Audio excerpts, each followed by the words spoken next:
नमस्कार दोस्तों, स्वागत है आपका स्टार कोचिंग यूट्यूब चैनल पे। आज हम लोग बैंकिंग का ज्ञान पढ़ेंगे, चैप्टर नंबर 5। और इसके पहले 4 चैप्टर और अपलोड हो चुका है। तो जो इस चैनल पर नए हैं तो चैनल के प्लेलिस्ट में जाकर उन 4 चैप्टर को देख सकते हैं। तो चलिए सबसे पहले हम लोग समझते हैं बैंक क्या है।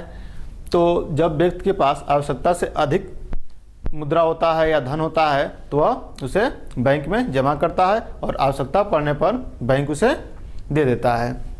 तो यहाँ भी वही है कि बैंक एक आर्थिक संस्था है जो व्यक्तियों का रुपया जमा करती है तथा उन्हें आवश्यकता पड़ने पर देती है। एक बार फिर सुन लीजिए, बैंक एक आर्थिक संस्था है जो व्यक्तियों का रुपया जमा करती है और आवश्यकता पड़ने पर उसे वापस देती है। अब जानते हैं हम लोग बैंक के प्रकार।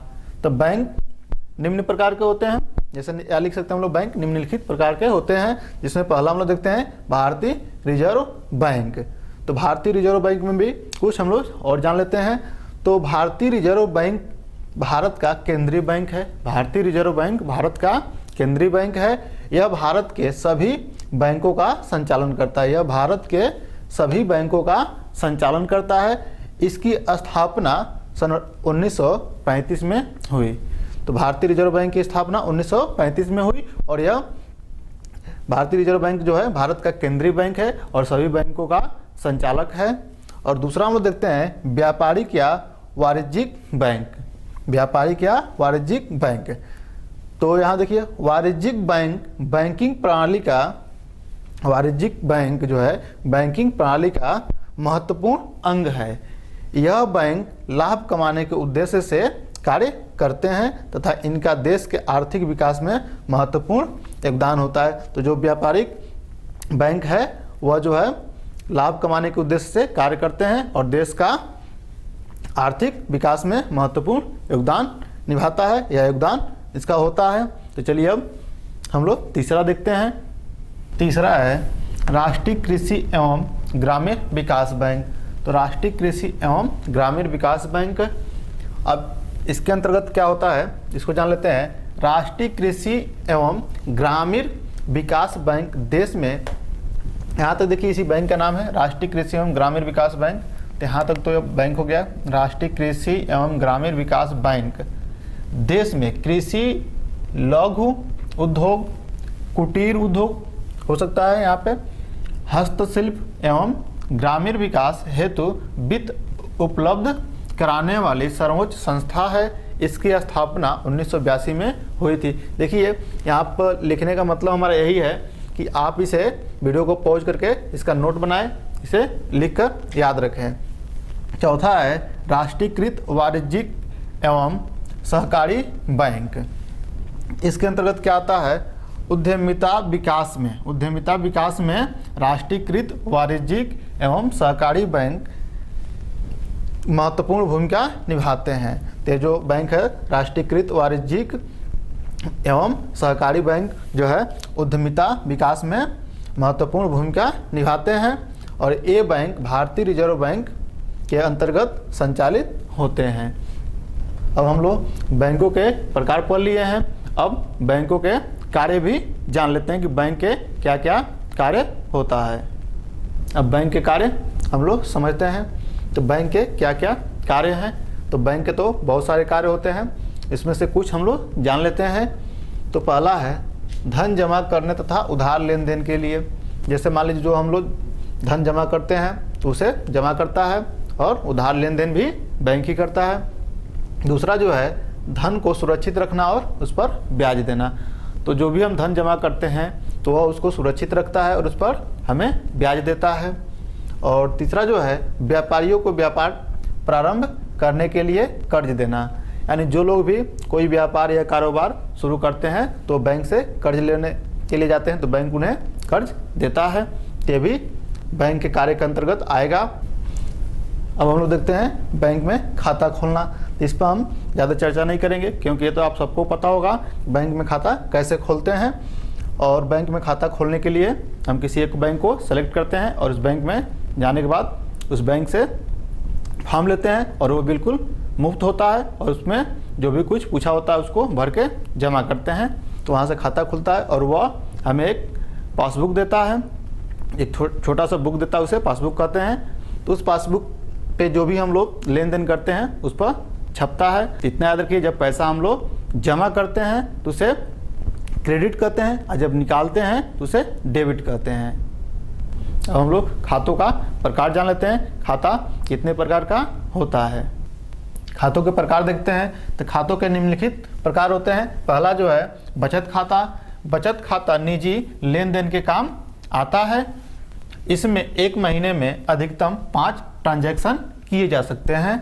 तो बचत खातों में जमा राशि पर बैंक ब्याज देता है। एक बार फिर सुन लीजिए, बचत खाता निजी लेन देन के काम आता है। इसमें एक महीने में 5 ट्रांजैक्शन किए जा सकते हैं और बचत खातों में बैंक ब्याज भी देता है।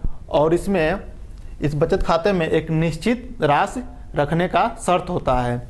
अब दूसरा देखते हैं चालू खाता। चालू खाता विशेषकर कारोबारियों के लिए होता है। चालू खाता कारोबारियों के लिए विशेषतर होता है।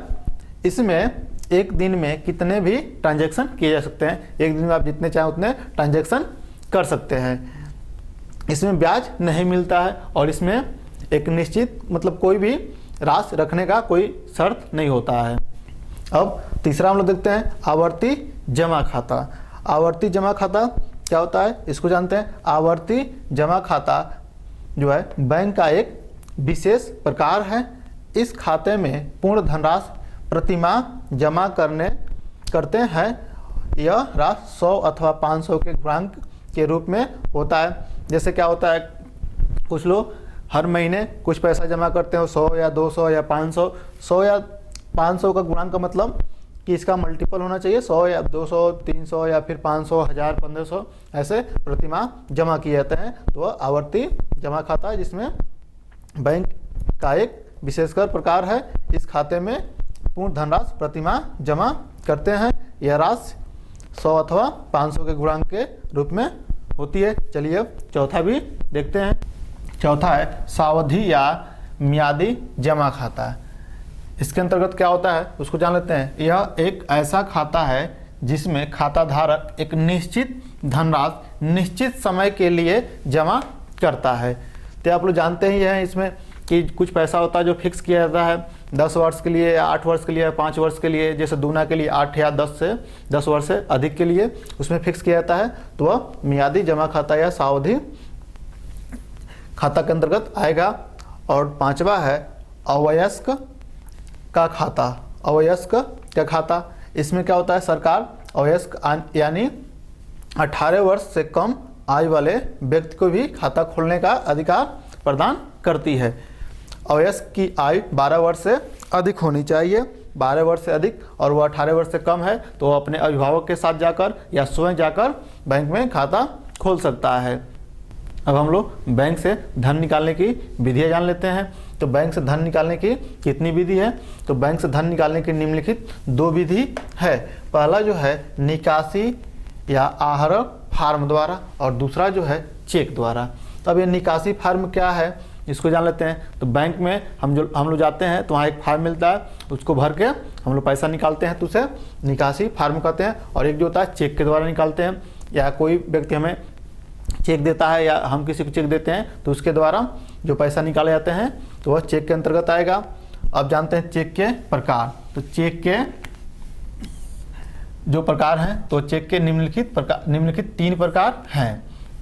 पहला जो है वाहक चेक, दूसरा रेखांकित चेक और तीसरा जो है आदेश चेक।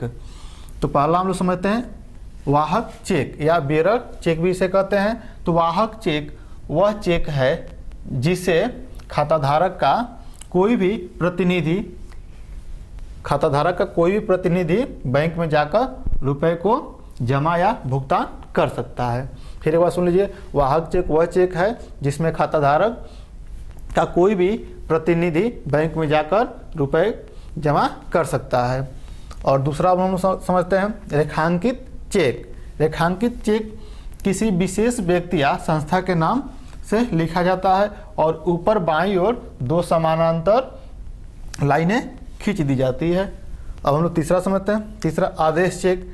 इस चेक में बियरर को यानी बियरर शब्द जो होता है उसको काट दिया जाता है और उसके स्थान पर ऑर्डर यानी आर्डर लिखा जाता है। तो बियरर को काट कर उसके स्थान पे आर्डर लिखते हैं। तो इस चैप्टर में बस इतना ही है। उम्मीद है कि आपको अच्छे से समझ में आया हो सब कुछ, और आप एक बार बुक से पूरा डिटेल में पढ़ लीजिएगा और अच्छे से क्लियर हो जाएगा। हो सकता है कुछ पढ़ाने में छूट गया हो या फिर कुछ गलती हुई हो, तो आप बुक से जब पढ़ेंगे तो वह सही हो जाएगा। अब इससे क्वेश्चन कैसे बनते हैं उसको हम लोग जान लेते हैं। कभी कभी क्वेश्चन क्या होता है, बचत खाता और चालू खाता में अंतर पूछा जाता है, या फिर कभी ऐसे भी पूछा जा सकता है कि वाहक चेक और रेखांकित चेक में अंतर, और रेखांकित चेक या फिर और आदेश चेक में अंतर पूछा जा सकता है। तो इस प्रकार से क्वेश्चन बन सकते हैं।